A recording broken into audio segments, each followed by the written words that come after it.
다시 보게 된지라 라는 제목으로 말씀을 증거하도록 하겠습니다. 영어 성경에는 9장의 첫 번째 나오는 단어가 but이라고 하는 단어입니다. 그러니까 반전이 있다라는 것이죠. 이전 장과 다르게 반전이 있다라는 거예요. 자, 이전까지는 어떤 내용이었습니까? 특별히 6장부터 8장까지는 핍박이 있었죠. 스데반이 순교를 당했고 그 핍박 때문에 성도들이 흩어졌다고 했습니다. 유대로 흩어지고 또 사마리아로 흩어져서 흩어진 곳에서 그들이 만난 예수, 복음을 증거를 했습니다. 그래서 8장까지 빌립 집사가 사마리아에서 놀라운 이제 사람들이 회심을 하고 복음 증거로 말미암아 예수께로 돌아오는 이 놀라운 일이 있었다라고 하는 것을 우리가 살펴봤어요. 자, 그런데 이제 9장의 but이라고 하면서 카메라를 이제 돌려서 복음이 확장되는 현장이 아니라 여전히 예수를 박해하고 있는 이 사울을 향해서 카메라를 비추고 있습니다. 사울을 클로즈업 시키고 있어요. 그리고 우리가 살펴본 대로 놀랍게 사울이 회심하게 되는 놀라운 역사가 일어나게 됩니다. 여러분, 사울은 이제까지 예수를 가장 핍박하던, 예수 믿는 사람들을 가장 핍박하던 그 중심에 서 있는 사람이었어요. 이게 마치 무엇과 같으면, 비교를 하면, 여러분 이제 그 어벤져스라는 영화를 아마 많이들 보셨을 텐데, 거기 보면 이제 매 회마다 이 빌런이 등장하지 않습니까? 악당이 등장을 하는데, 그 중에서 제 기억으로는 가장 강력한 빌런은 이 타노스라고 하는 이 악당이었습니다. 그러니까 손가락 탁 튀기면 이제 다 없어지고 사라지고 막 하는 그런 빌런인데, 비유를 들자면 타노스가 마음을 고쳐먹고 어벤져스, 그 힘을 선한 일에 쓰기로 작정하고 어벤져스 팀에 합류하기로 한 겁니다. 바울이 지금 사울에게 일어난 일이 바로 그러한 일이에요. 이후로 이제 사도행전의 놀라운 역사가 사마리아까지 복음이 전해졌는데, 주님이 뭐라고 말씀하셨습니까? 사마리아와 그 다음 남은 곳은 땅끝이잖아요. 이제 땅끝까지 복음이 증거되는 일에 주님은 누구를 사용하시냐 하면 이제까지 교회를 핍박했던 사울이라고 하는 사람을, 우리에게 익숙한 이름은 바울 사도라고 하는 그 사울을 주님이 사용하는 것입니다. 그래서 제가 혹시나 어떨 때는 바울이라고 얘기하고 어떨 때는 사울이라고 얘기하면 똑같은 인물을 얘기한다는 거 여러분이 아셨으면 좋겠어요. 자, 사울의 회심을 다룬 9장은 매우 드라마틱합니다. 사울의 회심 장면을 보면서 여러분 가운데는, 저도 옛날에 그랬는데요, 나는 예수님을 믿는데 왜 사울이 경험한 이런 드라마틱한 놀라운 일들을 나는 경험하지 못할까라고 생각을 한 적이 있었습니다. 그러나 여러분, 그렇게 생각할 필요가 전혀 없습니다. 왜냐하면 하나님이 여러 사람을 부르시는 모양은 너무나 다양합니다. 그래서 체험도 다양하고 다 어떻게 이제 어떤 틀에 넣고 이렇게 해야 된다라고 하는 그런 틀이 없어요. 그래서 다양한 방법으로 하나님이 사람을 부르십니다. 무엇을 봤고 뭘 들었고 어떤 체험을 했느냐, 그것은 회심의 본질이 아닙니다. 그럼에도요, 중요한 본질이 있는데, 그건 뭐냐 하면 내가 세상을 바라보는, 또 하나님을 바라보는, 나 자신을 바라보는 시각이 달라진다라고 하는 거예요. 자, 18절을 보세요. 이렇게 기록하고 있습니다. 우리 같이 다시 읽어볼게요. 즉시 사울의 눈에서 비늘 같은 것이 벗어져 다시 보게 된지라. 일어나 세례를 받고, 다시 보게 된지라 라고 이야기를 하는 것입니다. 여러분, 여기 사울이 다시 봤다라고 하는 말은 다시 태어났다라고 하는 것입니다. 그리고 이전에 보던 방식과 다르게 보게 되었다라고 하는 것을 이야기를 하고 있어요. 내가 전에 교회를 다녀본 적이 한 번도 없었다, 그래서 기독교 문화가 내게 낯설다, 그러면 당연히 예수 믿으면 다시 보게 될 수밖에 없습니다. 하나님에 대해서, 나 자신에 대해서, 세상에 대해서 다시 보게 되고 다시 발견하게 되는 거예요. 뿐만 아니라 교회를 오랫동안 다녀서 기독교 문화에 익숙해 있다 할지라도, 그래도 회심을 통해서 회심하게 되면, 회심한다라는 것은요, 내가 의식적으로 내 삶을 그리스도에게 헌신하기로, 드리기로 의도적으로 결단하는 것을 말하는 것입니다. 그냥 교회 다니고 예배만 드리는 것을 얘기하는 게 아니에요. 회심을 하게 되면 하나님과 자신을 바라보는 관점이 바뀌게 됩니다. 바울을 보세요. 사울을 보십시오. 자기는 하나님을 잘 안다고 생각을 했습니다. 그리고 하나님을 잘 섬긴다고 생각했습니다. 누구보다도 거기에 열정과 열심이 있다고 생각을 했어요. 그러나 부활하신 예수님이 자신 앞에 빛으로 나타나자 사울은 눈이 멀어버립니다. 눈이 멀어요. 그러자 자신이 그동안 잘못 보고 있었다라고 하는 것을 깨닫게 됩니다. 자신은 성경이 말씀하는 그대로 하나님을 내가 보고 믿은 것이 아니라 내가 생각한 하나님, 내가 하나님은 이렇겠지라고 생각한 그 하나님을 내가 만들어 놓고 그 하나님을 섬기고 있었다라는 사실을 알게 되는 거예요. 조상으로부터 물려받은 전통, 장로들의 유전, 그것을 통해서 성경을 보고, 그러니까 당연히 하나님에 대한 지식이 왜곡될 수밖에 없고, 그 왜곡된 하나님을 하나님으로 자기는 섬기고 있었다라는 것입니다. 그래서요, 로마서 10장 2절에는 이렇게 바울이 고백을 하고 있습니다. 같이 한번 읽어볼게요. 내가 증언하노니 그들이 하나님께 열심히 있으나 올바른 지식을 따른 것이 아니니라. 여기 그들이라고 한 것은 유대인을 말하는데 바울 자신을 포함한 유대인들을 말하는 겁니다. 자기가 한때 그랬다는 거예요. 열심히 하나님을 섬기는데 그게 성경에 나와 있는 진리를 따라서 하나님을 섬긴 게 아니라 자기 생각대로 믿는다라는 거죠. 여러분, 바울이 부활하신 예수님이 자기 앞에 나타났자 충격을 받습니다. 그리고 가치관이 완전히 흔들어집니다. 그리고 무너져 내렸습니다. 내가 옳다고 생각했는데 내가 옳은 게 아니라 내가 죽이기도 하고 옥에 가두기도 한 그 이단이라고 손가락질했던 그 그리스도인들이 옳다라고 하는 것이 증명이 된 거예요. 눈이 멀어서 앞이 보이지 않는 3일 동안 바울은 금식하면서 하나님 앞에 기도합니다. 그리고 생각합니다. 충격이죠. 이제는 예수 그리스도를 중심으로 자신의 신앙을 다시 한번 돌아봅니다. 모든 것들을 바꾸기 시작합니다. 자기가 알고 있던 하나님이 아니라 예수 그리스도를 중심으로 새롭게 안 하나님에 대해서 정립하기 시작합니다. 그리고 당연히 하나님과의 관계가 달라지니까 자신을 바라보는 관점도 달라지는 거예요. 세상을 바라보는 관점도 달라지는 것입니다. 이제는 모든 것이 명확해지고 뚜렷해지기 시작했어요. 여러분, 이게 바로 진정한 회심입니다. 바로 다시 보는 거예요. 내가 안다고 생각하고 내가 바라본다고, 바르게 본다고 생각하는 그 모든 것들이 이제는 진리의 말씀 그대로 예수 그리스도가 중심이 된 내 삶의 중심으로 그것을 다시 바라보게 되는 것입니다. 이게 진정한 회심이에요. 여러분은 형태는 다르지만 이런 회심을 하셨습니까? 하나님 앞에 여러분의 자신을 드리면서 예수 그리스도를 내 삶의 중심으로 하면서 이제는 하나님에 대해서, 나 자신에 대해서 어떤 모든 것들을 바라보는 그 시각과 관점이 바뀌었습니까? 이것이 오늘 9장에서 하나님이 저와 여러분에게 말씀하시는 거예요. 그냥 사울의 회심, 이게 뭐가 중요하겠습니까? 우리가 하나님 앞에 회심하고 하나님을 바로 아는 게 중요하죠. 참다운 회심을 하기 위해서 우리에게 무엇이 필요할까요? 한 가지로만 얘기하자면 하나님의 사랑과 은혜, 그것이 우리에게 부어지는데 그 사랑과 은혜에 우리가 믿음으로 반응하고 결단하며 반응할 때 우리에게 회심의 역사가 일어난다는 것입니다. 저는 세 가지로 말씀을 드리려고 해요. 자, 첫 번째는 나를 몰아가시는 하나님의 사랑에 반응하라는 것입니다. 오늘 본문 9장만 보면 사울의 회심이 갑작스러운 것처럼 보입니다. 갑작스러운 것처럼. 갑자기 막 죽이려고 또 감옥에 잡아 넣으려고 다메섹으로 가는데 갑자기 그냥 빛이 비쳐가지고 그렇게 꼬꾸라지고 예수님을 믿은 것처럼 그렇게 볼 수 있어요. 그런데요, 사울의 회심 이야기가 9장에만 나오는 게 아니라 22장과 26장에 사람들 앞에서 자기가 어떻게 예수님을 믿게 되었는지를 간증하는 그 장면에 또 등장하는데, 그것을 종합해 보면 다메섹이라는 곳으로 가는 도중에 시간은 딱 지금 때쯤입니다. 12시. 이때쯤 돼가지고 갑자기 하늘로부터 빛이 내려 쬐는 거예요. 3절을 보겠습니다. 3절 이렇게 얘기하죠. 같이 읽습니다. 호련히 하늘로부터 빛이 그를 둘러 비추는지라. 호련이라는 건 갑자기죠.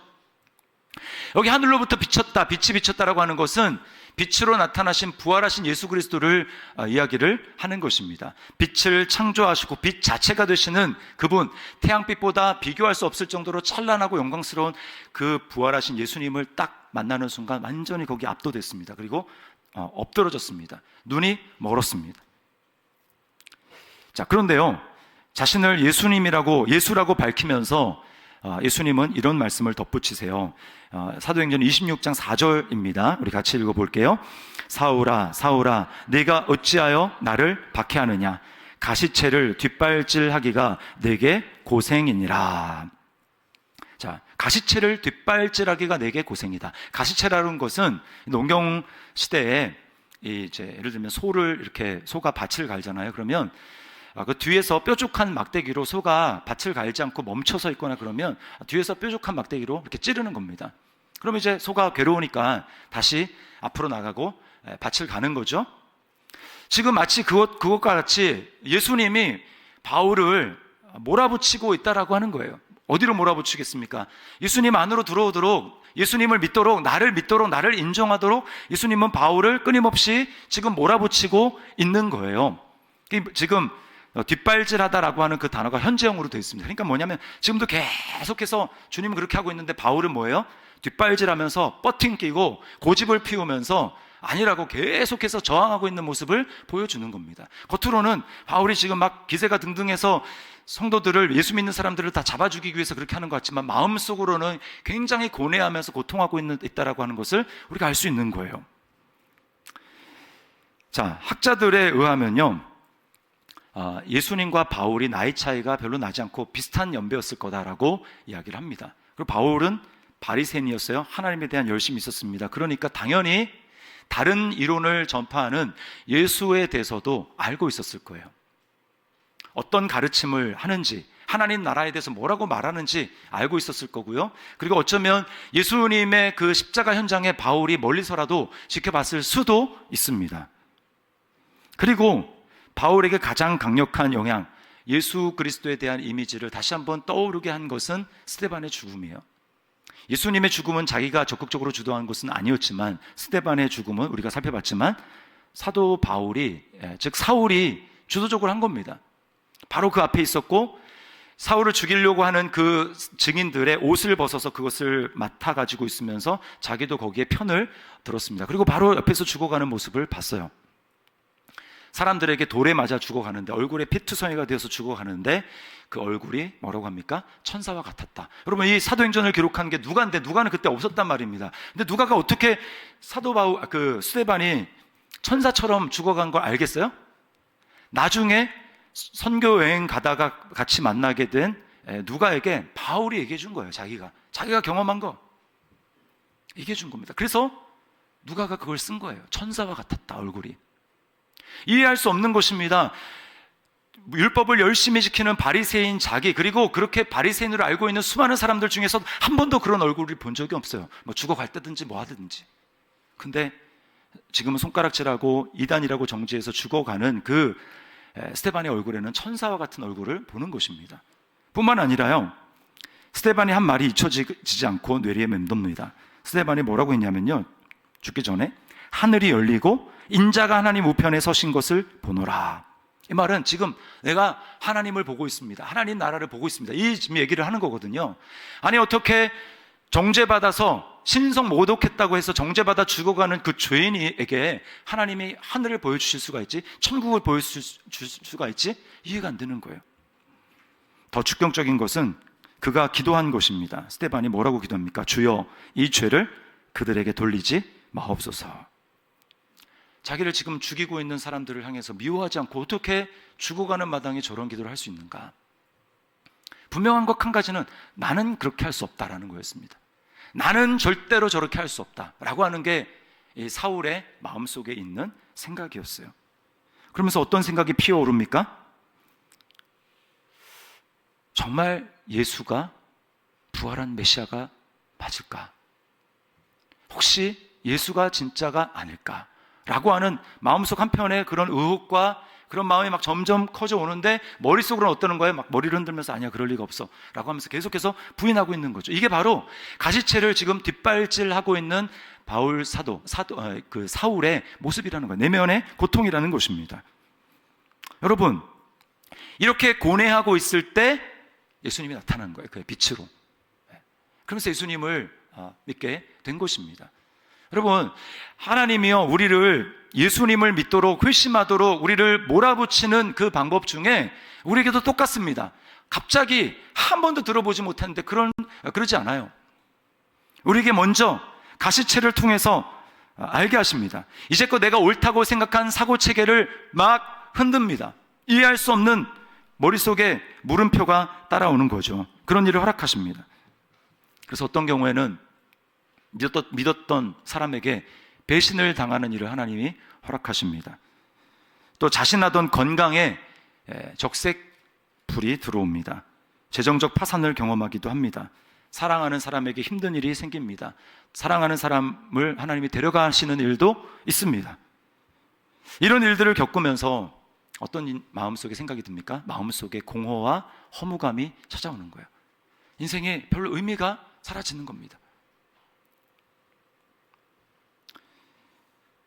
주님은 내게 도움이 되지 않는 그냥 그때그때만 연명하고 있는 진통제들을 하나씩 다 치우시는 거예요.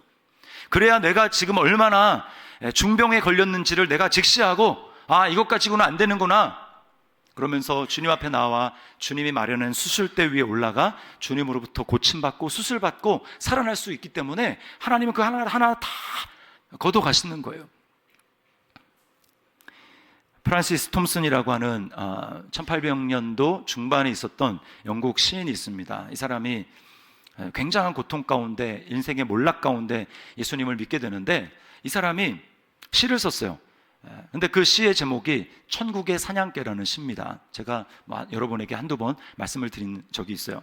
근데 그 천국의 사냥개는 누구냐면 바로 끝까지 자기를 포기하지 않고 냄새를 맡고 추적해오는 사냥개 같은 하나님을 말하는 것입니다. 하나님이 끝까지 자기를 추적해와서 자기를 마침내 그 앞에 굴복시키는 그 하나님의 사랑. 제가 시 일부를 읽어드릴게요. 네가 나를 배반하기에 모든 것이 너를 배반한다. 내가 네게서 너의 모든 것을 가져감은 너를 해롭게 하려는 것이 아니라 다만 네가 그 모든 것을 내 품에서 찾게 하려 함이었다. 네가 어린아이 같은 생각으로 잃어버렸다 여긴 모든 것을 나는 내 집에 쌓아 두었노라. 일어나라. 내 손을 꼭 잡고 가자.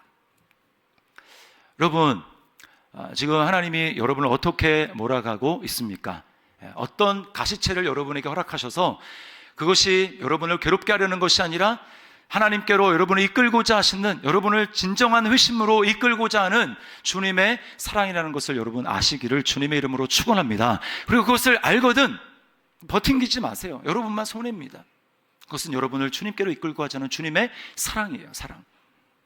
자, 그런가 하면 두 번째는 나의 죄와 허물을 덮으시는 주님의 사랑에 반응해야 합니다. 주님의 사랑. 자, 4절을 다시 한번 우리 읽어보겠습니다. 같이요.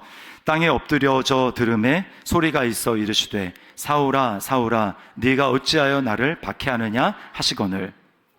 참 이상합니다. 사실은요, 이 사울은 예수님을 박해한 적이 없어요. 예수님 지금 하늘에 계시거든요. 이미 승천했단 말입니다. 근데 어떻게 예수님을 박해할 수가 있겠어요? 그런데도 왜 예수님은 야 너는 왜 나를 그렇게 못살게 굴고 나를 이렇게 박해하느냐 라고 말씀하실까요? 그것은 성도와, 예수님을 믿는 성도와 예수님과 실제적으로 연결되어 있다, 하나 되어 있다라는 것을 주님의 입을 통해서 말씀하시는 것입니다. 여러분, 우리가 예수님의 몸이 되었다, 내가 예수님을 믿음으로 말미암아 예수님의 한 지체가 되었다, 예수님의 몸이 되었다라고 하는 거는요, 신학적인 추상적인 진술이 아니라 진짜 영적인 현실이고 사실인 거예요. 예수님은 교회의 머리가 되시고 예수님을 믿는 성도들은 그분의 몸입니다.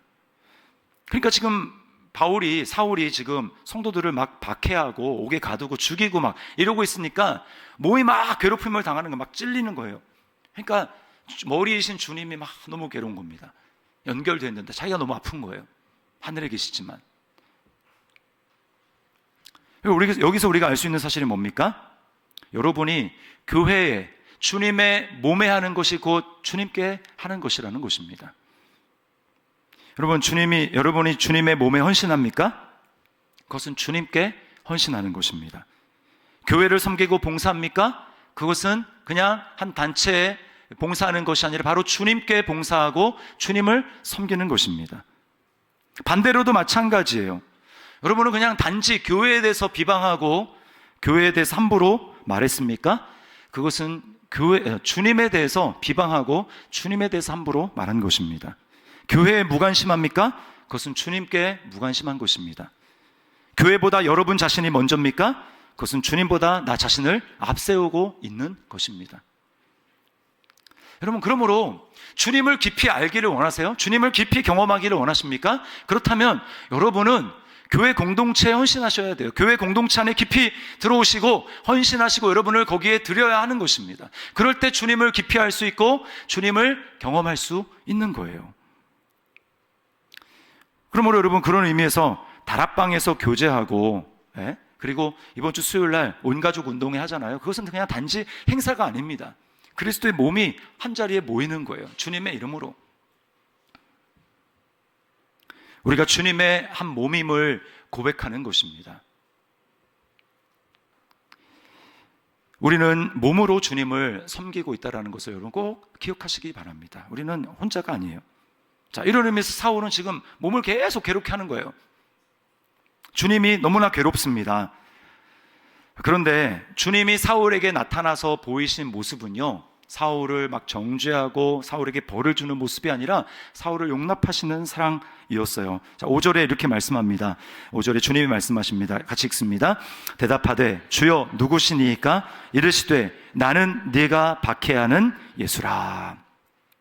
나는 네가 박해하는 예수다. 예수, 딱 이름을 딱 듣는 순간 사울이 어떤 생각이 떠올랐을까요? 예수? 정말 예수가 살아있었어. 예수가 부활했어. 그분이 정말 하나님이야. 모든 게 다 뒤집히는 거예요.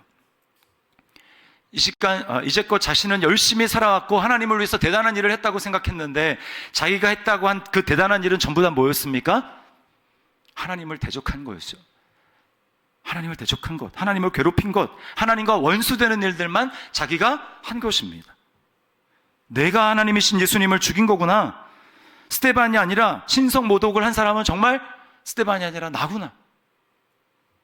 죽어야 할 자는 나구나 라고 하는 것을 비로소 깨닫게 된 겁니다.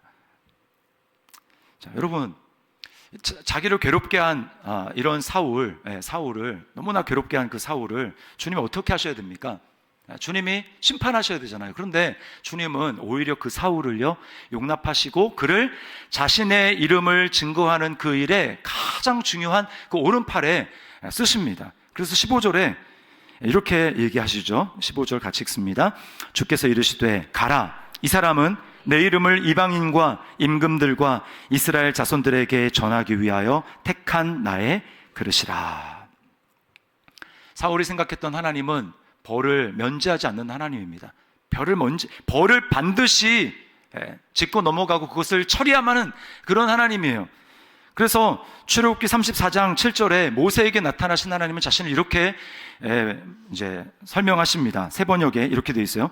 수천 대에 이르기까지 한결같은 사랑을 베풀며 악과 허물과 죄를 용서하는 하나님이다. 그러나 나는 죄를 벌하지 않은 채 그냥 넘기지는 아니한다.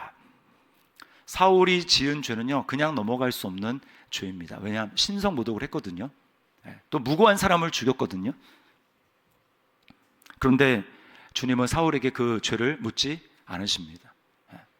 여러분, 어떻게 이럴 수 있습니까? 그러면 하나님 잘못 말씀하신 거 아니에요? 구약의 하나님과 신약의 하나님은 틀린 하나님입니까? 아닙니다. 똑같은 하나님이에요. 하나님 반드시 그 죄를 물으시고 그 죄를 벌하시는 분입니다. 근데 왜 사울은 죄를 벌하지 않고 그냥 넘어가고 있습니까? 방금 전에, 얼마 전에 예수님이 자신이 사울의 죄를 자신의 죄처럼 다 뒤집어 쓰고 십자가에서 죽으셨기 때문에, 십자가에서 스스로를 그 벌을 본인이 담당하시고 죽으셨기 때문에 사울에게는 그 죄를 묻지 않는 거예요. 내가 너를 위해서 다 이미 그 죄를 처리했기 때문에 너는 내가 너를 위해서 처리한 그 죄를 믿고 나에게 나오기만 하면 된다라고 주님은 말씀하고 있는 것입니다. 여러분, 얼마나 놀라워요. 여러분, 우리가 주님 앞에 나아가기 위해서 내가 어떤 뭐를 열심히 할 필요가 전혀 없어요. 주님 앞에 나아갈 수 있는 것, 하나님이 우리를 받아주시는 유일한 조건 단 한 가지, 하나님이 인정하시는 유일한 의는 바로 십자가에서 나의 죄를 위해서 피 흘리고 죽으시고 부활하신 예수 그리스도의 그 완전한 의 하나밖에 없다라는 것은 여러분 믿으시기를 바랍니다. 그러므로 하나님 앞에 나아가기 위해서 자꾸 자신을 막 살피지 마세요. 여러분이 예수님을 믿었다면, 아직 술을 못 끊으셨습니까? 괜찮습니다.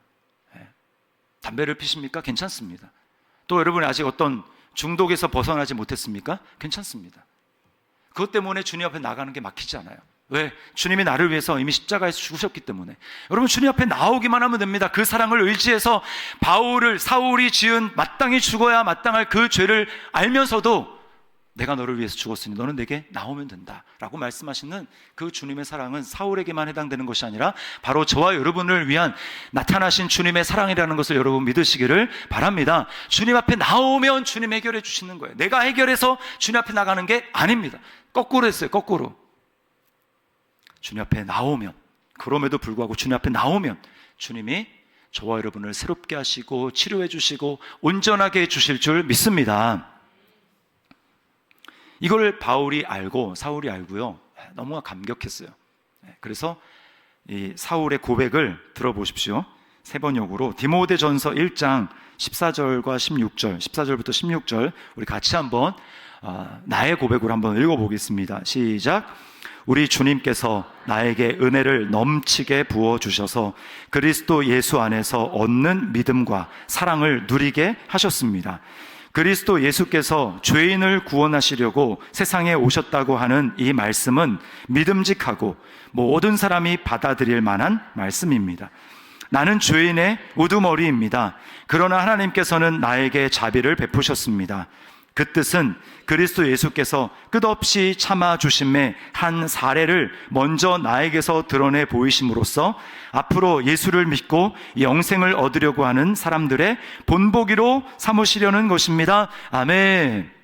나는 죄인의 우두머리, 죄인의 괴수인데 이런 나 같은 자에게도 예수님이 풍성한 사랑과 은혜를 부어주셔서 나를 무조건 용납해 주셨다면 여러분은 볼 것도 없습니다. 여러분 나를 보십시오. 여러분은 볼 것도 없습니다. 하나님 나를 통해서 보여주지 않습니까?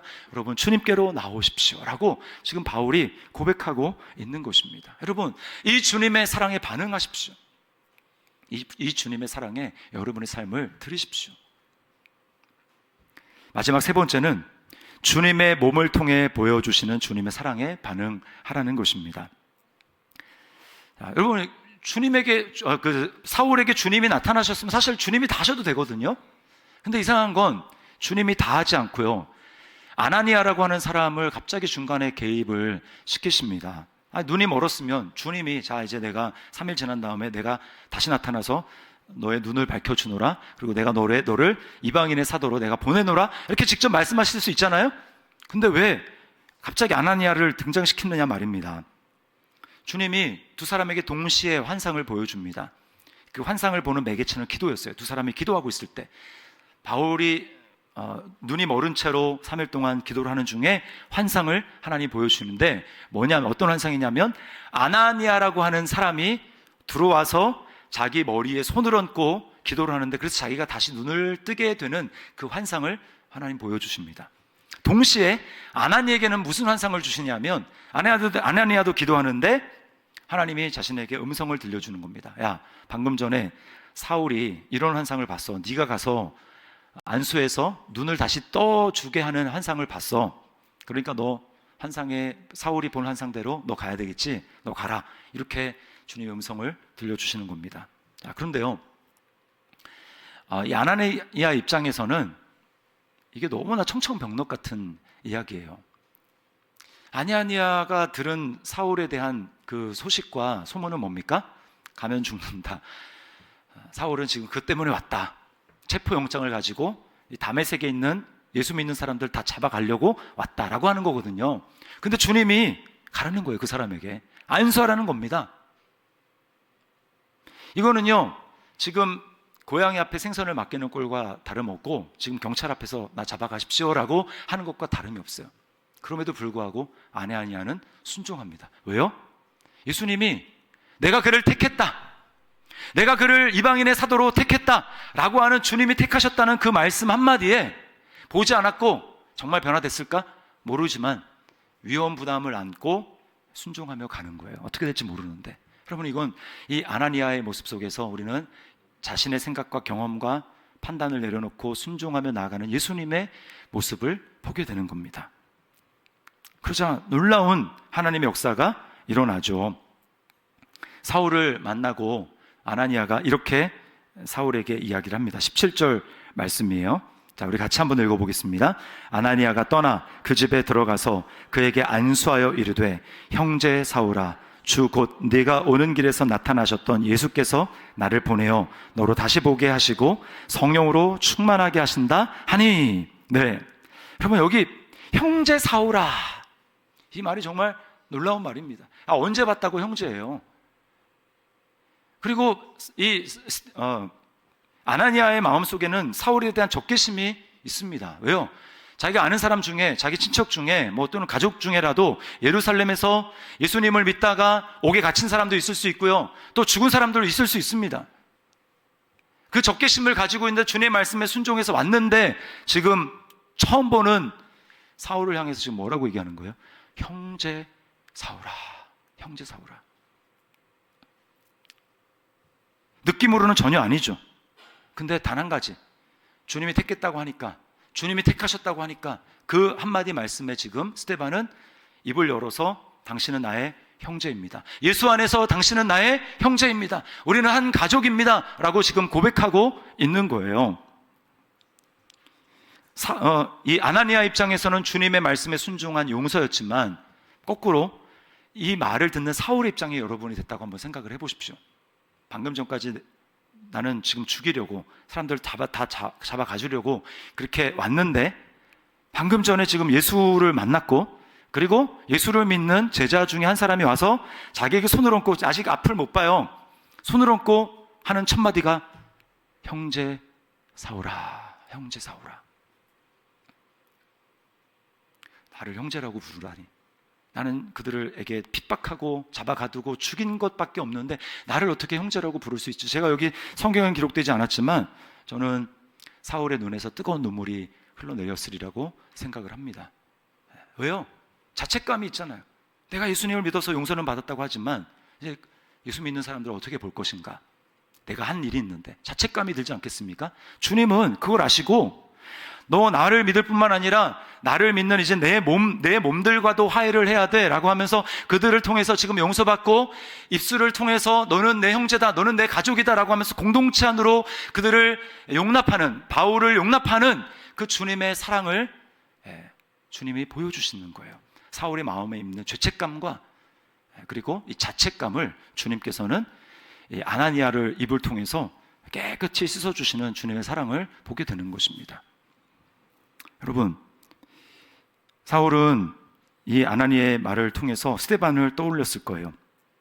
자기 때문에 죽어가면서 얼굴에 피투성이가 된 채로 저들의 잘못을 저들에게 돌리지 마십시오라고 끝까지 기도했던 그 스데반이 떠올랐을 것입니다.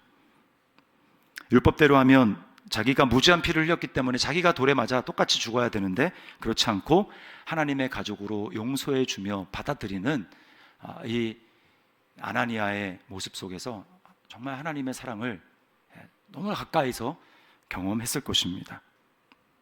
여러분, 우리는 여기서 회심의 본질을 다시 보게 됩니다. 회심은요, 단지 내가 예수 믿었잖아, 나는 예배 드리잖아, 예수님이 나를 받아주셨잖아, 여러분, 이것만 회심이 아닙니다. 이렇게 되었으면 반드시 그 사람은 공동체 안으로 받아들여져야 돼요. 공동체 안에 소속이 되어야 합니다. 형제여, 자매여 라고 하는 그 음성을 공동체로부터 들어야 돼요. 이게 회심의 열매입니다. 우리는 혼자 신앙생활하는 사람들이 아닙니다. 하나님의 신생 가족으로 태어나는 것이고요, 그리스도의 공동체는 회심하는 자들을 용납하고 받아들이는 것입니다. 여러분, 혹시 주일날만 예배를 드리면서 하나님 앞에 그래도 나는 믿음이 있어라고 생각하지 않습니까? 그것도 귀한 것이지만 여러분, 진정한 회심을 했다면 여러분은 주님의 몸으로 부름을 받았다는 사실을 기억하셔야 합니다. 우리는 주님의 몸으로 신앙생활하는 것이고, 몸과 함께 때로 받아들이기 어렵지만 용서하고 용납하면서 형제여, 자매여 라고 부르면서 함께 하나님 나라를, 이 땅에 임할 하나님 나라를 열망하면서 나아가는 사람들이에요.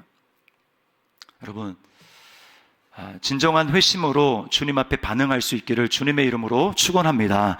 여러분을 몰아가시는 그 주님의 사랑에 버팅기지 마시고 반응하십시오. 그리고 여러분을 이미 용납하신 그 주님의 사랑 다 준비되어 있습니다. 여러분이 주님께 여러분의 자신만 드리면 돼요. 그리고 그것은 바로 공동체를 향한 주님의 부름, 공동체의 사랑을 향한 주님의 부름이라는 것을 기억하고, 여러분, 저와 여러분, 우리 주님 앞에 믿음으로 반응하며 나아갈 수 있기를 주님의 이름으로 축원합니다.